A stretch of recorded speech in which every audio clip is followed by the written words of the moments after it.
관세 문제를 풀기 위한 한미 간 통상 협의가 시작된 가운데 트럼프 미국 대통령은 3, 4주 안에 관세 협상을 종료하겠다고 밝혔습니다. 이른바 원스톱 쇼핑을 거론하며 방위비를 관세 협상에 포함시키겠다던 입장에서는 한 발 물러선 모습입니다. 워싱턴 권준기 특파원입니다. 트럼프 대통령은 자신의 관세 정책이 매우 잘 진행되고 있다며 가장 먼저 협상을 시작한 일본과는 곧 합의가 나올 거라고 예고했습니다. From Japan, I'm getting along very well with Japan. We're very close to a deal. 취임 100일을 앞두고 진행한 타임지 인터뷰에서는 벌써 관세 협상 200개를 마무리 지었다고 주장했습니다. 구체적으로 어떤 합의인지 질문엔 답을 피하면서 관세 협상을 3, 4주 안에 모두 마무리 지을 거라고 말했습니다. 각국의 부가가치세와 대미 관세 등을 고려해 국가별로 관세를 정할 날이 머지 않았다는 겁니다. 그러면서 한국에 주둔한 군대에 수십억 달러를 내고 있지만 군대를 위한 지급은 별도 항목으로 둘 것이라고 설명했습니다. 방위비 문제는 관세 협상과 분리해서 다루겠다는 뜻으로 해석됩니다. 시진핑 중국 국가주석의 전화를 받았다는 트럼프와 이를 부인하는 중국의 진실 공방이 오가는 가운데 통화 시점에 대한 질문이 나왔습니다. Said you spoke with President Xi. Have you spoken to him since the tariffs? When did you last I don't want to comment on that, but I've spoken to him many times. 전용기 안에선 중국에 대한 145% 관세를 철회하는 조건으로 실질적 양보를 요구했습니다. Free up China, let us go in and work China because frankly that's what we wanted last time. We almost got it. 또 상호관세 90일 유예가 연장될 가능성에 대해선 미국이 정하는 관세는 매우 합리적일 것이고 그게 협상의 끝이 될 것이라고 답했습니다. 워싱턴에서 YTN 권중기입니다. 미국과 중국 간 관세 갈등이 최악의 국면을 지났다는 인식에 뉴욕 증시 3대 지수는 4거래일째 동반 상승 마감했습니다. 뉴욕 증권거래소에서 다우존스 30 산업평균 지수는 전장보다 0.05% 오른 4113.5에 거래를 마감했습니다. 스탠더드앤드푸어스 500 지수는 전장보다 0.74% 뛴 5525.21, 나스닥 종합지수는 1.26% 상승한 17,382.94에 장을 마쳤습니다. 투자 운용사인 인프라팩은 투자자들이 관세 인상의 정점에 도달했다고 보고 있고 이에 따라 앞으로는 부정적이기보다 긍정적일 가능성이 크다고 진단했습니다. 미중 무역 갈등이 완화되면서 달러 원 환율이 야간 거래에서 1,440원에 육박했습니다. 우리 시각 새벽 2시 달러 원 환율은 전장 서울 외환시장 종가 대비 4.8원 상승한 1,439.8원에 거래를 마쳤습니다. 달러 원 환율은 미중 무역 갈등 완화에 따른 달러 반등의 영향을 받으면서 1,440원 안팎으로 뉴욕장에 진입했습니다. 이번 한미 고위급 통상협의에서 경제안보, 환율 정책까지 핵심 의제에 포함됐습니다. 경제안보와 환율 두 가지 모두 수출로 먹고 사는 우리나라의 특히나 민감한 부분이어서 뜨거운 감자가 될 가능성이 있습니다. 이승은 기자가 보도합니다. 관세, 비관세 조치, 경제안보, 투자협력, 통화정책 등 4개 분야를 중심으로 논의해 나가는데 공감대가 형성된 것으로 평가됩니다. 이번 한미 통상협의에서는 이 4개 분야가 핵심 의제로 정리됐습니다. 트럼프 1기 때보다 훨씬 더 광범위합니다. 1기 때는 2가지 분야 협상을 했습니다. 한미 FTA 개정하고 철강에 관한 협상을 했습니다. 2기 때 한미 간의 통상협상 범위는 훨씬 더 복잡하고 포괄적이고 넓고 시간은 굉장히 제한되어 있는 이런 이제 상황이라고 보겠습니다. 경제안보 의제는 반도체 등 필수 자원의 공급망을 논의한다는 뜻입니다. 수출 통제 등으로 중국 배제를 압박한다면 가장 큰 수출 시장이 중국인 우리나라로서는 매우 곤혹스럽게 됩니다. 통화, 즉 환율 정책이 4대 의제에 포함된 것도 눈길을 끕니다. 트럼프의 책사인 스티븐 마이런 백악관 경제고문위원회 의장은 강달러가 무역 적자와 재정 적자, 제조업 퇴락을 부른다며 관세 압박으로 상대국 통화 가치를 강제로 올려 약달러를 유도하고 장기 미국 국채를 사실상 무이자로 강매하겠다는 구상을 하고 있습니다. 하지만 경기 침체 속 금리를 올릴 수도 없고 원화를 인위적으로 절상할 수단은 사실상 없다는 점에서 미국이 환율을 논의하자고 한 건 압박용일 수 있습니다. 국제 협력을 통해 가지고선 미국 달러를 약화시켜야 된다. 그런 주장이 나왔고 유럽하고 일본하고 그렇게 좀 큰 국가에 이걸 제시하는 데 있어서 먼저 그냥 합의를 얻어 가지고선 나중에 협상을 더 쉽게 한다. 그런 전략의 일부일 수도 있죠. 광범위하고 시각차가 큰 민감한 의제들이 많은 데다 대선 일정도 겹쳐 있어 이른바 7월 패키지 마련이 힘들 수 있다는 전망이 나옵니다. YTN 이승은입니다. 방송 연설에서 비상계엄 사태와 수직적 당정 관계를 비판하며 공개 사과를 했던 윤희숙 여의도연구원장 발언으로 당내 묘한 파장이 일고 있습니다. 당 지도부는 전반적으로 공감한다며 탄핵의 강을 건너자는 목소리에 힘을 실었는데 일각에선 사과를 강요한다는 불만도 터져나왔습니다. 김철희 기자가 보도합니다. 국민의힘 정강정책 연설에 나선 윤희숙 여의도 연구원장. 지난 4년 동안 당의 행태를 조목조목 짚으며 고개를 숙였습니다. 윤석열 전 대통령 심기를 경호하느라 당이 목소리를 내지 못해 처참한 계엄 사태가 터졌다고 토로하는가 하면 대통령의 심기를 살피며 2명의 당대표를 강제로 끌어내렸고 당대표 경선에 출마한 후보를 눌러앉히기 위해 수십 명의 국회의원들이 연판장을 돌리기까지 했습니다. 최근 윤 전 대통령 발언까지 규탄하며 변화와 혁신의 의지를 드러냈습니다. 파면당하고 사저로 돌아간 대통령은 이기고 돌아왔다고 말했습니다. 무엇을 이겼다는 건지는 모르겠지만 이후 당 지도부는 발언 내용을 사전에 상의하진 않았다면서도 취지에는 전반적으로 동의한다고 힘을 실었습니다. 저도 지도부 일원으로서 건강한 당정 관계를 구축하지 못한 점에 대해서는 깊은 책임을 통감하는 바이고. 안철수 대선 경선 후보 역시 SNS에 윤 원장의 사과와 참여에 깊이 공감한다며 말이 아닌 실천까지 나아가겠다고 강조했습니다. 김문수 후보는 변화를 위해 발버둥 치지 않으면 국민에게 죄를 짓는 것이라는 말은 윤 원장의 절박한 심정에서 나온 것 같다고 평가했는데 민주당의 입법 독재 등 여러 측면을 살펴야 한다며 당장 사과는 함께할 수 없다고 선을 그었습니다. 김 후보 캠프에선 개인에게 사과하라거나 탄핵의 강을 넘어라고 계속 강요하는 건 부적절하다는 불만의 목소리도 터져 나왔습니다. 탄핵을 강을 건너느니 바다를 건너니 그런 식의 현란한 수사로 해결될 문제가 아닙니다. 개인적인 정치적인 욕심에서 하는 주장이라고 봅니다. 계엄 사태에 사과한다 윤희숙 여연원장의 발언은 대선 본선 승패를 가를 중도층의 민심을 달래기 위한 포석이란 분석도 나옵니다. 다만 당원 투표가 절반이 반영되는 2차 경선이 진행 중인 만큼 윤 원장의 연설이 내키지 않는다는 반응도 나오는 것으로 보입니다. YTN 김철입니다. 민주당 이재명 대선 경선 후보가 대선 출마설이 끊이지 않고 있는 한덕수 대통령 권한대행을 향해 공직자의 책무를 생각해야 한다고 지적했습니다. 조기 대선 초반부터 정책 행보에 집중하던 이 후보가 오랜만에 쟁점 현안에 입을 열었습니다. 홍민기 기자입니다. 주말 호남권 순회 경선을 앞두고 전북 광주를 거쳐 전남을 방문한 이재명 대선 경선 후보. 한덕수 권한대행의 출마설을 둘러싼 취재진 질문에 이렇게 답했습니다. 제가 링 위에서 예선전을 치르고 있는데 심판이 자꾸 선수를 뛸 듯 말 듯 해가지고 많이 혼란이 있는 건 사실입니다. 이어 한 대행이 공직자의 책무가 무엇인지를 언제나 깊이 생각해야 한다고도 쏘아붙였습니다.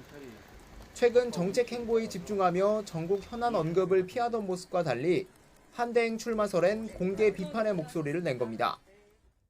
이 후보는 또 김건희 여사 연루 의혹을 받는 도이치모터스 사건을 검찰이 재수사하기로 한 것을 두고도 주가 조작이 처벌받을 사안이라는 걸 모르는 국민이 누가 있겠느냐며 검찰이 개선될 수 있는 조직이란 걸 조금이라도 보여주길 바란다고 뼈 있는 말을 남겼습니다.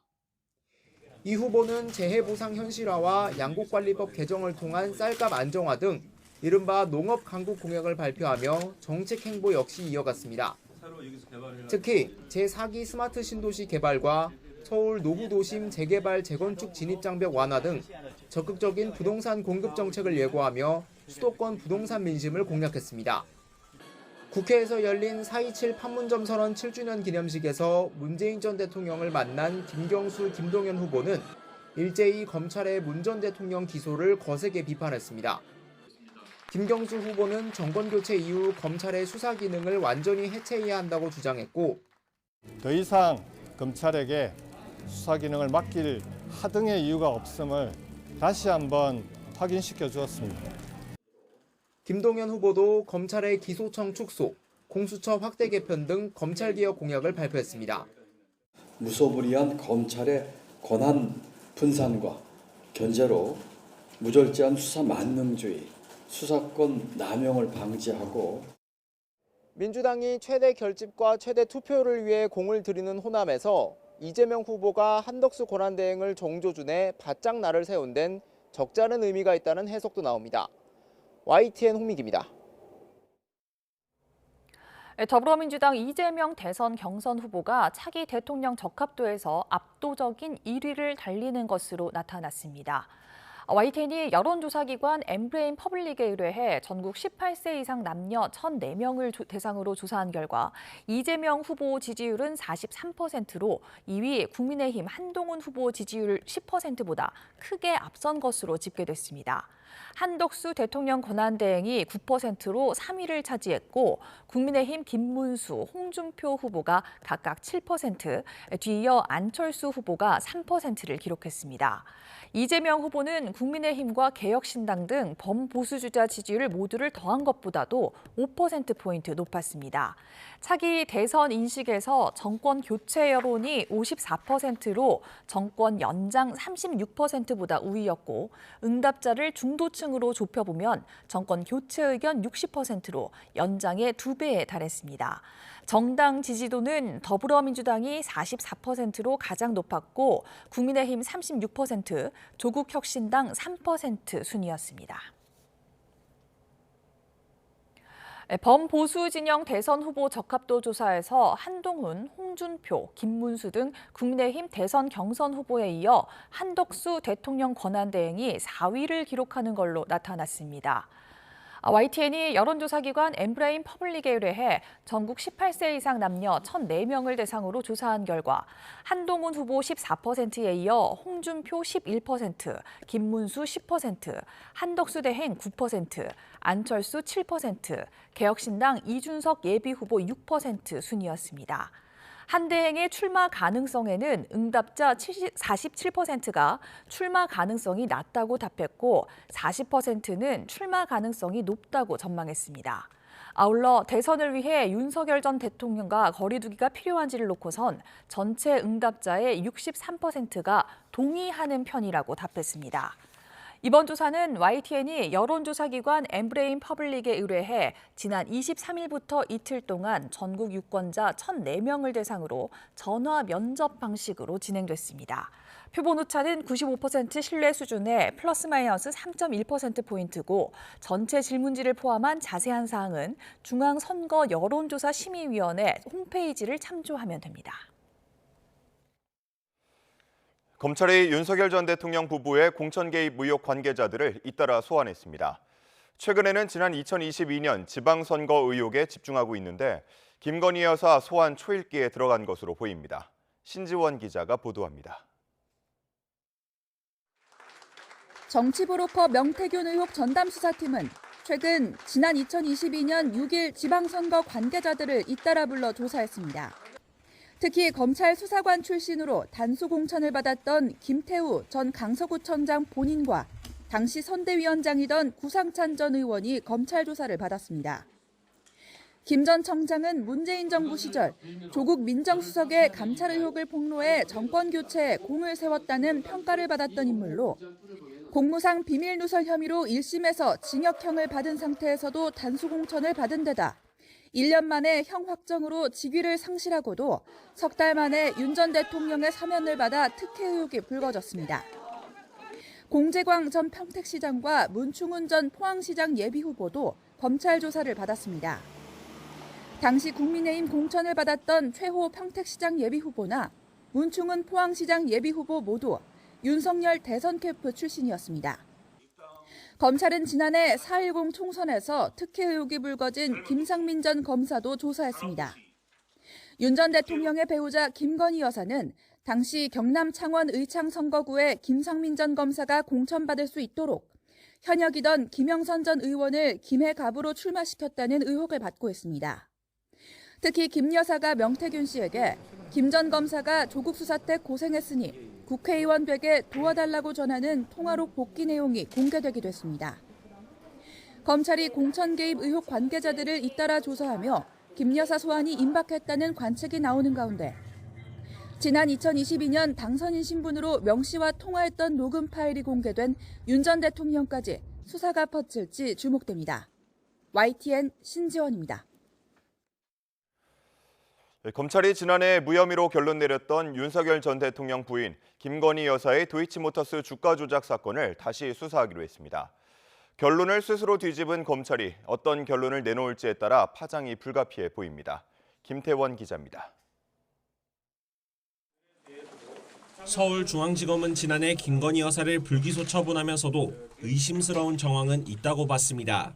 김 여사의 계좌 가운데 일부가 실제 시세 조종에 동원된 사실이 법원에서도 인정됐고 이른바 7초 매매 의혹이 일었던 김 여사 대신증권 계좌 거래에 대해선 권오수 전 도이치모터스 회장과 김 여사 사이 의사 연락이 있었을 것으로 추정하기도 했습니다. 하지만 의사 연락이 이루어졌는지에 대한 물증은 확보하지 못했고 주포 이모 씨 등 관계자들도 김 여사는 무관하다고 진술했다며 주가 조작 사실을 몰랐을 것이란 결론을 내렸습니다. 시세조정 범행을 인식 또는 예견하면서 계좌 관리를 위탁하거나 직접 주식 거래를 하였다고 보기 어려워.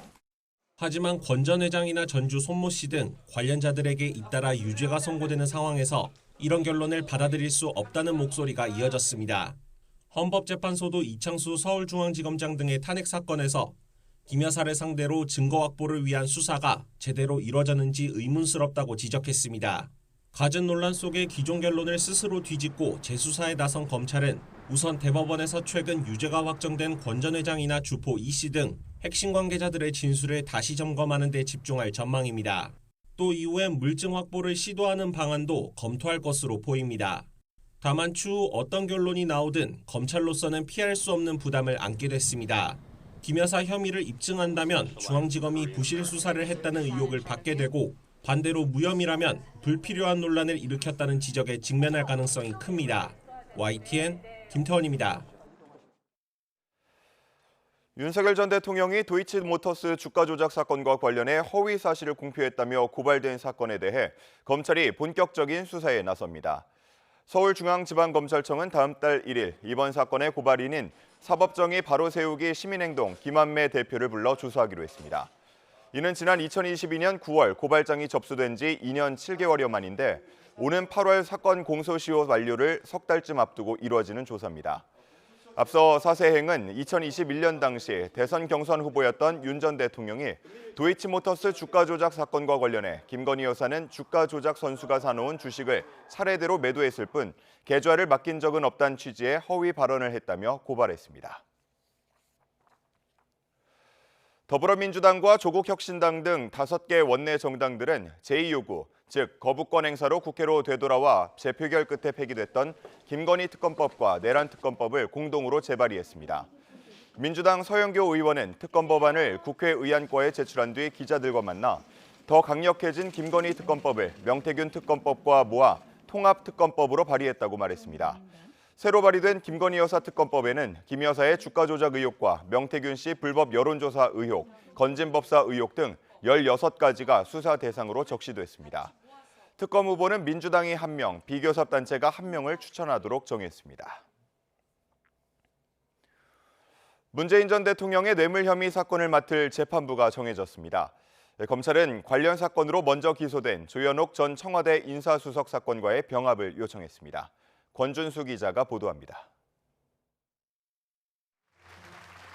사위 특혜 채용과 관련해 뇌물수수 혐의로 재판에 넘겨진 문재인 전 대통령의 사건을 서울중앙지방법원 형사합의 21부가 맡게 됩니다.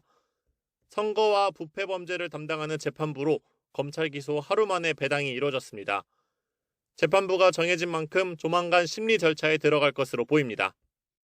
다만 검찰이 관련 사건으로 먼저 기소한 조현옥 전 청와대 인사수석 재판에서 병합을 요청한 만큼 다른 재판부로 다시 배당될 가능성도 남아 있습니다. 조 전 수석 재판에서 검찰은 문 전 대통령 사건과 직무 관련성 일부와 쟁점이 같다면서 똑같은 사실관계를 두고 증인과 증거물을 심리해야 하는 상황이라 병합이 필요하다고 설명했습니다. 재판부는 검토해보겠다며 병합과 관련해 검찰이 의견서를 자세히 써서 제출할 경우 관련 재판부와 협의해보겠다는 입장을 밝혔습니다. 검찰은 문재인 정부 출범 이후 이스타항공 창업주인 이상직 전 민주당 의원이 중소벤처기업진흥공단 이사장 자리에 올랐고 그 뒤로 문 전 대통령 사위 서모 씨가 이스타항공 해외법인에서 임원으로 채용돼 급여와 주거비 2억여 원을 받은 상황을 뇌물수수로 판단했습니다. 또 이 과정에서 청와대, 즉 문 전 대통령과 조 전 수석이 부정한 권한을 행사한 거로 보고 있는데 일각의 위법 기소 비판 속에서 혐의를 입증해 나갈 수 있을지 주목됩니다. YTN 권준수입니다. 신안산선 광명구간 지하터널 붕괴 사고와 관련해 경찰과 노동당국이 시공사인 포스코 ENC를 압수수색했습니다. 원인 규명은 물론 붕괴 우려가 커지는데도 무리하게 보강 공사를 추진했는지 등을 조사할 방침입니다. 부장원 기자가 보도합니다. 경찰과 고용노동부가 붕괴 사고가 난 신안산선 광명구간 지하터널 시공사인 포스코 ENC에 대해 압수수색에 나섰습니다. 지난 11일 붕괴 사고가 난 뒤 2주 만입니다. 포스코 ENC 본사와 현장 사무실, 감리업체까지 모두 7개 업체 9곳에 경찰 전담수사팀 수사관 60여 명과 고용노동부 성남지청 근로감독관 등 모두 90여 명이 투입됐습니다. 경찰은 공사 현장 총괄과 안전관리 등을 담당한 관계자 3명을 업무상 과실치사상 혐의로 입건한 상태입니다. 앞서 지난 11일 경기 광명시 일직동 신안산선 광명구간 공사 현장에서 붕괴 사고가 나 작업자 1명이 13시간 만에 구조되고 다른 1명은 엿새 만에 숨진 채 발견됐습니다. 이후 사고가 나기 전 붕괴 조짐을 보인 정황이 잇따라 드러났는데 YTN 보도를 통해 최초 신고 당시 이미 기둥이 파손된 상태였고 내부 공간에 변형이 있었던 것으로 확인됐습니다. 또 붕괴 우려 신고 뒤 시공사인 포스코 ENC가 터널 곳곳에 설치한 계측기에 터널 천장이 계속 내려앉아 붕괴 1시간 전에는 최대 4cm까지 침하한 것으로 기록된 사실이 확인됐습니다. 내부 CCTV를 캡처한 사진에서도 신고 뒤 실제 사고가 나기까지 터널 천장 균열이 심해지는 등 점차 상황이 악화한 정황이 담겼습니다. 공사 일지까지 허위로 작성됐다는 의혹도 나오는데 경찰과 노동당국은 압수수색을 통해 확보한 자료를 바탕으로 무리하게 보강 공사를 추진했는지 등 관련 의혹 전반을 확인할 것으로 보입니다. YTN 부장원입니다. 충남 천안에 있는 한 공장에서 큰 불이 나면서 한때 인근 소방서 인력을 모두 동원하는 대응 2단계가 발령됐습니다. 밤사이 사고 소식 윤태인 기자의 보도입니다. 불길이 건물을 뒤덮고 새까만 연기가 하늘 높이 피어오릅니다. 그 위로 한가득 물을 뿌리는 소방 헬기. 어제 오후 5시 반쯤 충남 천안시 풍세면에 있는 공장에서 불이 났습니다. 불길이 쉽사리 잡히지 않자 소방당국은 근처 소방서 인력과 장비를 모두 동원하는 대응 2단계를 발령하고 진화 작업을 벌였습니다.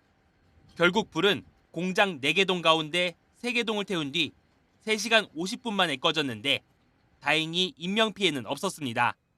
근무자 전원 대피한 걸로 묵다공 증상이지 환자는 잡지는 않았어요. 다만 현장의 폭발음과 함께 우회운전을 당부하는 시차원의 재난 문자도 발송되면서 퇴근길 시민들은 놀란 가슴을 쓸어내려야 했습니다. 불꽃이 일렁거리는 건물 사이로 방화복을 입은 소방대원들이 진화 작업에 나섰습니다. 오늘 새벽 2시 40분쯤 경남 진주시 칠암동에 있는 2층짜리 단독주택에서 불이 나 30분 만에 꺼졌습니다. 2층에서 시작한 불이 삽시간에 번지면서 건물 전체가 탔고 대피하던 주민 9명 가운데 2명이 연기를 들이마셨습니다. 새벽 2시쯤 전북 전주시 서신동에서는 오토바이와 택시가 부딪혔다는 신고가 접수됐습니다. 이 사고로 30대 남성 오토바이 운전자가 허리와 골반 통증을 호소하며 병원으로 옮겨졌습니다. 구급차 와가지고 바로 싣고 갔어요. 택시 막 유리창도 깨지고 막 그랬더라고요. 경찰은 택시와 오토바이 운전자 모두 술을 마시진 않은 것으로 보고 자세한 사고 경위를 조사하고 있습니다. YTN 윤태인입니다. 계절이 제자리를 되찾았습니다. 주말인 오늘과 휴일에는 모처럼 맑고 일교차 큰 전형적인 봄 날씨가 이어집니다. 하지만 5월 초까지는 변덕스럽게 급변하는 날씨가 또 나타나겠습니다. 정혜은 기자의 보도입니다. 맑고 파란 하늘 아래 한낮에 따스한 봄 햇살, 아침 저녁으론 차가운 듯 선선한 바람. 이 시기에만 느낄 수 있는 전형적인 봄 날씨입니다. 최근 변덕스러운 날씨로 계절이 겨울부터 여름까지 경계를 넘나들었지만 이번 주말과 휴일은 모처럼 4월다운 봄을 즐길 수 있을 것으로 보입니다. 다만 동해안은 남고 북쪽 기압 배치가 나타나며 산맥을 넘어온 고운 건조한 돌풍이 불 전망입니다. 남고북저형 기압계에서 전국에 서풍 계열의 다소 강한 바람이 예상됩니다. 특히 강원 산지와 경북 북동 산지를 중심으로 시속 90km 이상의 매우 강한 바람이 불겠으니 시설물 피해에 유의하시기 바랍니다. 산림당국은 강원 동해안과 경북 동해안을 중심으로 주말과 휴일 사이 산불 위험도가 높아질 수 있다고 경고했습니다. 등산 등 야외 활동이 증가하는 시기인 만큼 산림 주변에서 불씨 관리에 각별한 주의가 필요합니다. 고온 건조한 바람이 강하게 불면서 고성과 속초, 강릉 등 강원 동해안과 울진, 영덕, 포항 등 경북 동해안을 중심으로는 주말과 휴일 사이 산불 위험도가 높아질 것으로 예상됩니다. 온화한 봄 날씨는 언제든 달라질 수 있습니다. 기상청은 특히 5월 초반까지 찬 공기가 남하하며 대기가 불안정해지고 기온과 날씨 변화가 큰 롤러코스터 같은 날씨가 나타날 가능성이 있다고 설명했습니다. 또 급변하는 날씨에 대한 지속적인 경계를 당부했습니다. YTN 정혜윤입니다. 오늘과 내일 서울 도심과 강남권에서 연등회 행사와 집회가 진행되면서 교통 혼잡이 빚어질 전망입니다. 오늘 저녁 7시 서울 동국대학교에서 출발하는 연등회 행렬이 차도로 행진해 조계사까지 이동하면서 일대 도로가 통제될 예정입니다. 또 내일은 조계사 앞에서 오전 11시부터 문화공연이 진행돼 우정국로 차량 운행이 제한됩니다. 집회도 이어지는데 오늘 낮 1시부터는 광화문 광장 인근에서 보수단체의 집회가 열리고 오후 2시부터는 서초동 일대에서 진보단체의 시위와 행진이 이어집니다. 경찰은 집회와 행진 중에 가변 차로를 운영하고 교통 혼잡으로 인한 불편을 최소화하기 위해 교통경찰 등 550여 명을 일대에 배치합니다.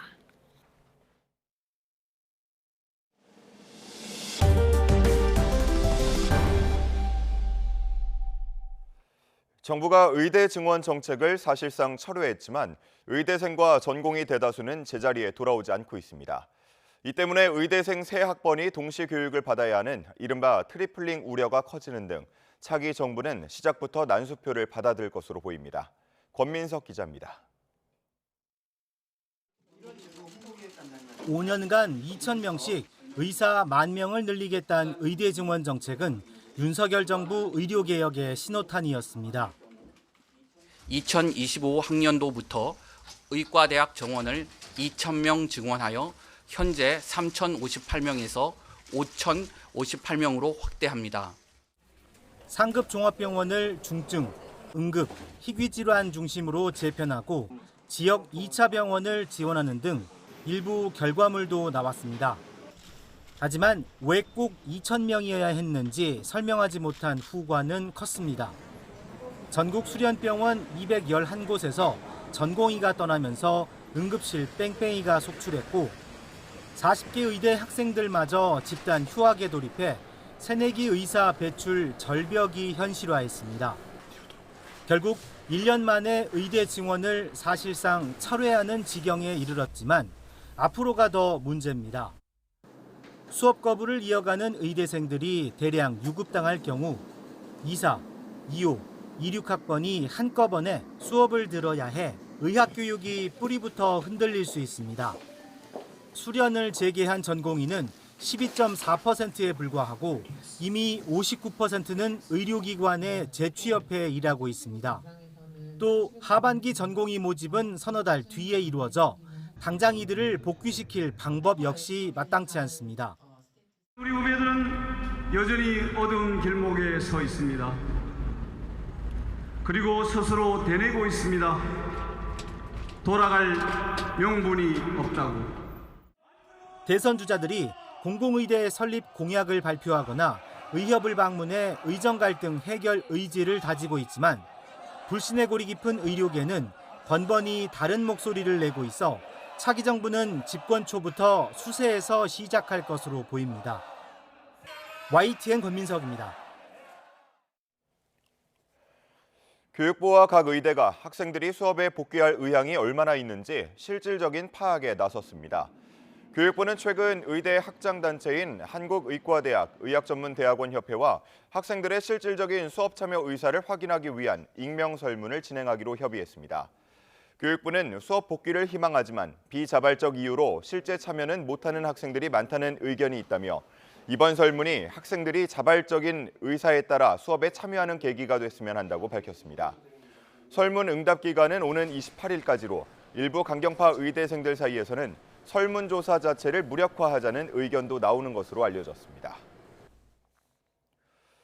일제강점기 위안부 피해자 유족에게 일본 정부가 배상할 책임이 있다는 판결이 국내에서 세 번째로 나왔습니다.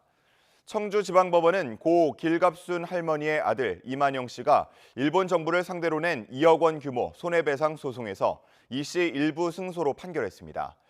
지난 1924년 전북 무주에서 태어난 길갑순 할머니는 17살일 당시 일본 나가사키 섬에 끌려가 위안부 생활을 했고 생전 일본 정부의 책임을 묻는 활동을 이어오다가 지난 1998년 작고했습니다.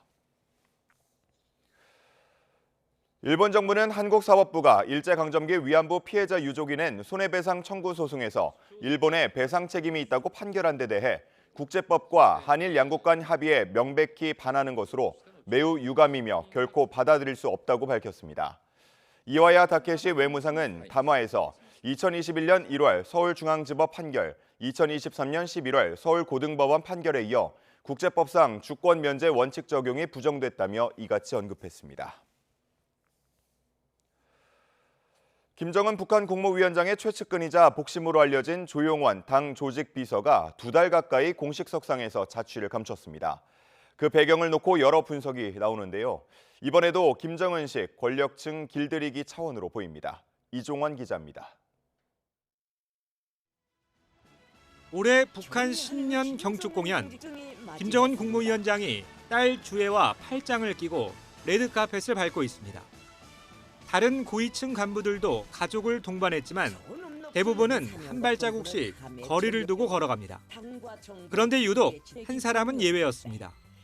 김정은 위원장의 최측근인 조용원 당 조직비서로 딸로 추정되는 젊은 여성과 함께 고급 세단에서 내린 뒤 손을 잡고 걸어가는 모습이 포착된 겁니다. 이런 것들은 김정은만 모습을 보여줘야 되거든요. 그런데 조용원도 그런 모습을 연출함으로써 사실은 선을 넘는 상당히 해이해진 모습을 보여줬다 이렇게 볼 수 있고, 조용원이 최근 공식 석상에서 사라진 배경과 무관치 않다는 분석으로 통일부와 국정원도 조용원의 신상 변동 가능성을 염두에 두고 관련 동향을 예의주시하고 있다고 밝혔습니다. 조용원이 수년 동안 장악해온 노동당 조직 지도부는 북한의 모든 권력기관을 통제하고 감독하는 막강한 영향력을 가진 것으로 평가됩니다.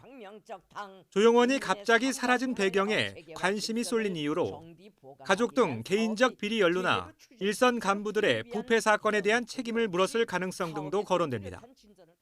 총 비서동지께서는 우리 당이 제일 경멸하는 당내 부패와 온갖 규율 위반 행위들을 주동적으로 적극적으로 제압하는 데 10여 년 전 숙청된 김 위원장의 고모부 장성택이 연상된다는 견해도 있지만 조용원의 숙청 가능성은 크지 않다고 전문가들은 분석합니다. 북한 내 핵심 간부들의 처형이 확인된 건 2015년 현영철 인민무력부장이 마지막으로 최룡해나 박태성 등의 전례와 마찬가지로 경고성 질책 후 복귀 가능성이 크다는 관측이 나옵니다. YTN 이종원입니다.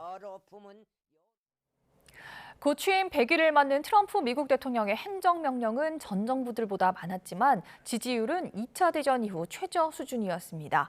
향후 1년 뒤 기대하는 인플레이션은 44년 만에 가장 높은 수준을 기록한 것으로 나타났습니다. 뉴욕에서 이승윤 특파원입니다.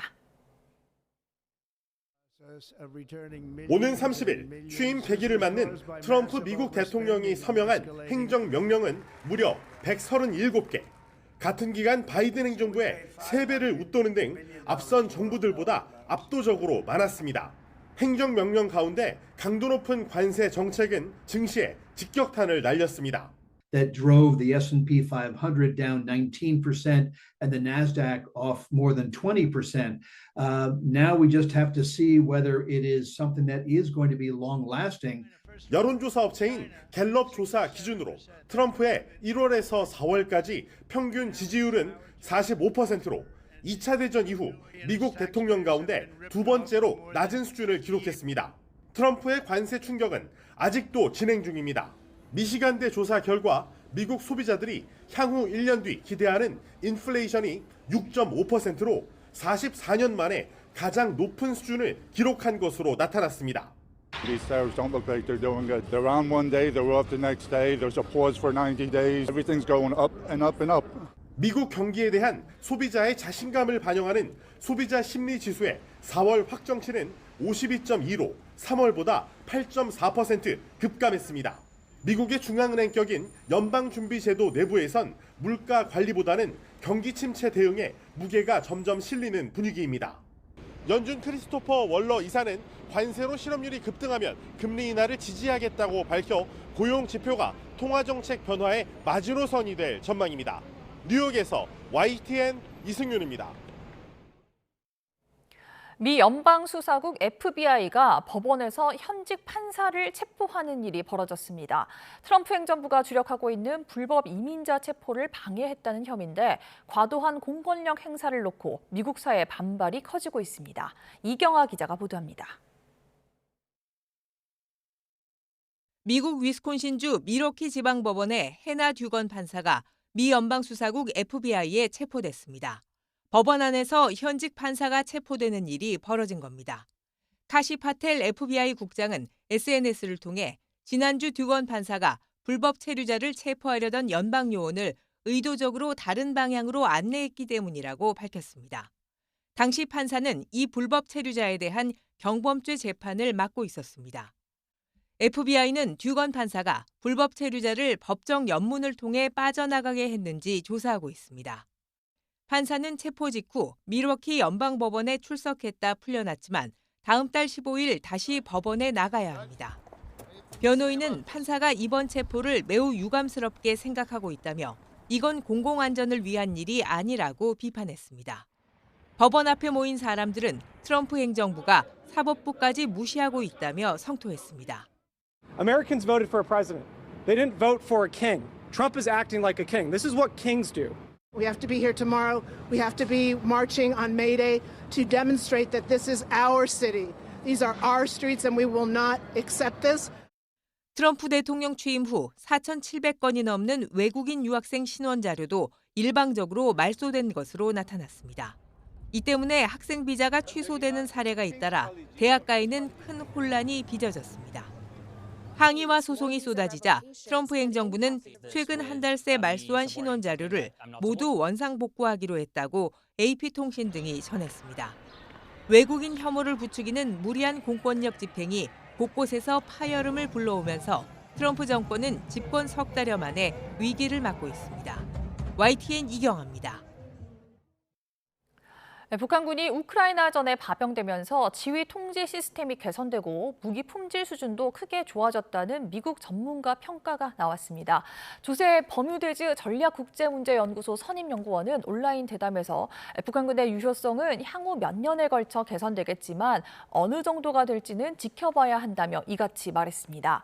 특히 전 세계적으로 실제 전투에서 군대를 운영하는 것은 부사관들인데 이번 파병으로 북한 부사관들의 리더십이 좋아졌다며 북한군이 어떻게 이동하고 작전하는지에서 확인된다고 설명했습니다. 트럼프 미국 대통령의 특사가 크렘린궁을 방문하기 직전 모스크바 외곽에서 차량 폭발 사건이 일어나 러시아군의 장성급 고위 간부가 살해됐습니다. 러시아 연방수사위원회는 모스크바 외곽에서 총참모부의 야로슬라프 모스칼리크 중장이 차량 폭발로 숨져 수사에 착수했다고 밝혔습니다. 타스통신은 당국의 예비조사 결과 이번 사건에 사제 폭탄이 사용됐고 폭발물에는 피해를 극대화하기 위해 금속 조각이 가득 차 있었다고 보도했습니다. 러시아는 우크라이나가 이번 테러의 배후에 있다며 강력하게 비판했습니다. 범죄자들을 한 주먹에 날려버렸던 배우 마동석이 이번에는 악마를 처단하러 나섰습니다. 범죄도시 시리즈에 이어 마동석표 액션이 힘을 발휘할지 관심입니다. 개봉 영화 소식 김승환 기자가 보도합니다. 시작하자. 혼란에 빠진 도시를 구하기 위해 악을 물리치는 어둠의 해결사 군단이 나타납니다. 마동석 특유의 통쾌한 주먹 액션과 오컬트 장르가 결합했습니다. 답답함이 있다 이런 느낌을 좀 받고 이걸 좀 시원하게 뚫어주는 무언가를 좀 같이 하면 어떨까 하다가 오컬트와 액션을 접목하게 됐습니다. 처음 봤을 때는 보이지 않았던 숨겨져 있었던 그런 스토리들도 찾아낼 수 있고 그래서 꼭 2차 관람을 해주셨으면 좋겠고 열광하면서 두려워하는 전설 그 자체입니다. 한때 전설로 불렸지만 이제 퇴물 취급받는 60대 여성 킬러와 그녀를 묘하게 거슬리게 하는 30대 남성 킬러의 처절한 서사가 펼쳐집니다. 저희 어머니도 비슷한 연세신데 저희 어머니가 액션을 한다? 이거 되게 재밌거든요. 동명의 소설을 원작으로 한 작품으로 다양한 인간 군상의 세밀한 묘사와 빠른 전개가 돋보입니다. 우리 영화의 매력은 역시 모든 캐릭터가 굉장히 매력적이라는 거예요. 모든 영화에서 캐릭터가 늘 매력이 있지는 않거든요.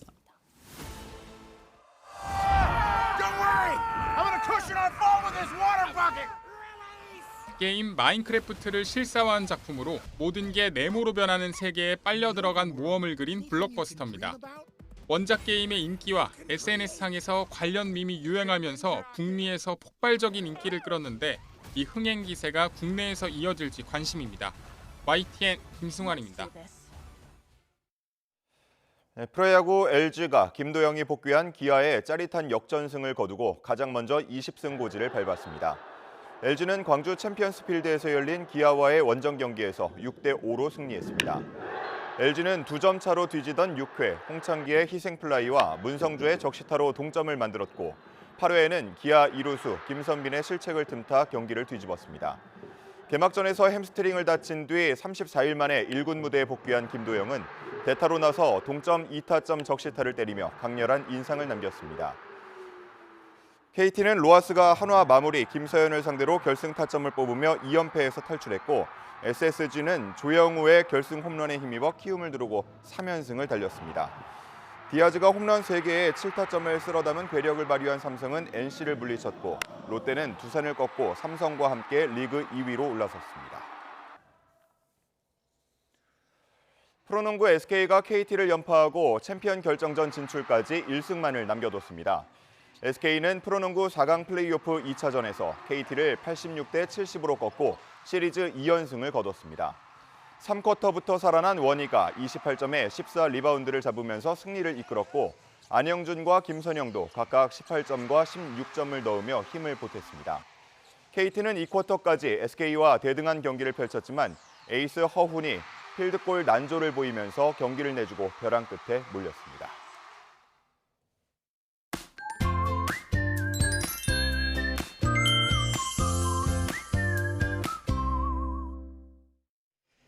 모처럼 비 소식 없는 주말입니다. 아침엔 쌀쌀하지만 낮에는 기온이 크게 오르겠는데요. 오늘 서울의 낮 기온은 19도, 대구가 25도, 춘천 23도까지 올라서 따뜻하겠습니다. 일교차는 20도 안팎까지 극심하게 벌어지겠습니다. 현재 영동과 영남을 중심으로 건조주의보가 내려져 있는데요. 바람도 강해서 작은 불씨가 큰 불로 번질 수 있습니다. 불조심해 주시기 바랍니다. 오늘도 전국이 맑겠지만 강풍이 불겠는데요. 소형 태풍급으로 강합니다. 시설물 점검 철저히 해주시고요. 아침까지 일부 지방은 물이 어는 곳도 있겠습니다. 현재 기온 살펴보겠습니다. 현재 서울이 7.7도, 춘천 4.1도, 안동이 5.7도고요. 낮 기온은 서울이 19도, 청주 23도, 창원은 21도로 예상되고 있습니다. 일요일인 내일은 제주도에만 비가 오겠고 당분간 맑고 따뜻한 봄 날씨가 이어질 전망입니다. 날씨였습니다. 이상으로 뉴스타트 마칩니다. 함께해 주신 여러분 고맙습니다.